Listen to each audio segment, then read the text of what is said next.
Good morning, my fellow yogic travelers. I'm mighty glad to be alive today, and I hope that you are too, as we have another opportunity to live, laugh, love, learn, linger, live the life we love. So I'm continuing my own Dharma tributaries, what I've put out over the years myself and my PowerPoint presentations, and I'm calling this the Sacred Canopy. I mentioned yesterday that the ancient cultures built into their belief system what we call a plausibility structure, something that's not provable in this world, but everybody buys into it. But because we now have a pluralistic society that no one has a monopoly on the reality definition, and because so many of us have learned to look at religion as more like poetry and poetic and symbolic, not historic and literal. You know, one of my old phrases is when you look at the scriptures literally, you banish beauty to the back burner. And once we've excised all the supernatural elements out of religion, unfortunately, we don't believe in that kind of magic anymore. And that's what I call the disenchantment of the world. And yoga, of course, as an initiatory subject, has been lost to a great degree in the West. And I try to explain to people, well, if you think of yoga as the university, the gym, and the temple, then you understand how jnana yoga, karma yoga, and bhakti yoga can be in your life, but not necessarily by fashioning them after Eastern philosophy. Now, the main thing is we're supposed to be connected to, and that's what this sacred canopy did. It was a protection over us all.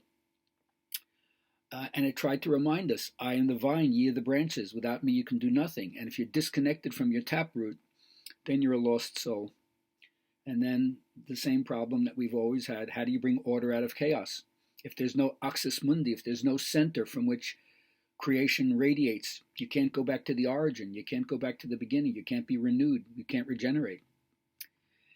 And very few people understand the aging process as something that can take you towards wisdom, as my rabbi would call it, aging into saging. And the importance of that is that you have to transmit what you know to the next generation. And since the only path worth doing anything with is the one that opens your heart, because all paths lead nowhere, as Don Juan says, so choose the one that has heart. And that means we have to revalorize, re-energize the idea of the connection between the puer and the senex, the young one and the old one. That's what's going to reanimate the world. That's what's going to give us a revisioning. That's what's going to bring compassion back out of exile. And that's a world where everything is about self-sacrifice and service, trying to bring the spirit out in every person who you meet.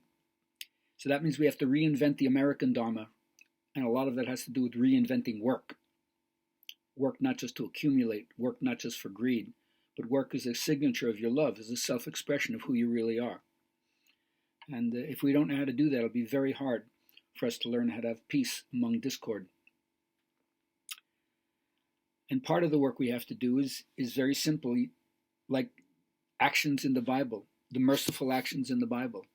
Feed other people, clothe other people, shelter other people, give drink to other people, free those who are in prison, visit the sick, ransom the captive, bury the dead, instruct people, counsel people, comfort people, admonish people, bear wrongs patiently, and of course, pray. So this is not just sales, motivation to make more money, although it has something like goal setting connected to it. Can we transmit what we know to the younger generation? We have all the ingredients. Are we going to bake the cake together? So that's what I call being a spiritual elder. Harvest your life wisdom. Be a wisdom keeper. Be a bearer of the old tales. Live your life in a way where your personality is a badge of honor. Domesticate intuition. Learn how to trust your gut and heart and share that with other people. And then you'll find a way whether or not centering yourself brings order out of chaos and prevents you from experiencing fragmentation and disintegration, alienation, estrangement. Remember I say the old search for truth and the modern search for identity are one and the same thing. So I hope you find your way of spiritually identifying yourself with the biggest picture you can. And then be a mentor for other people. You have a lot to share. You have a lot of love in your heart. You have a lot of sincerity. You want to see the best in the world. Well, don't look to other people for leadership. You have to be the one. I think that's one of the statements from the gospel that always helped me. They asked him, "Are you who is to come, or should we look for another?" You are who is to come.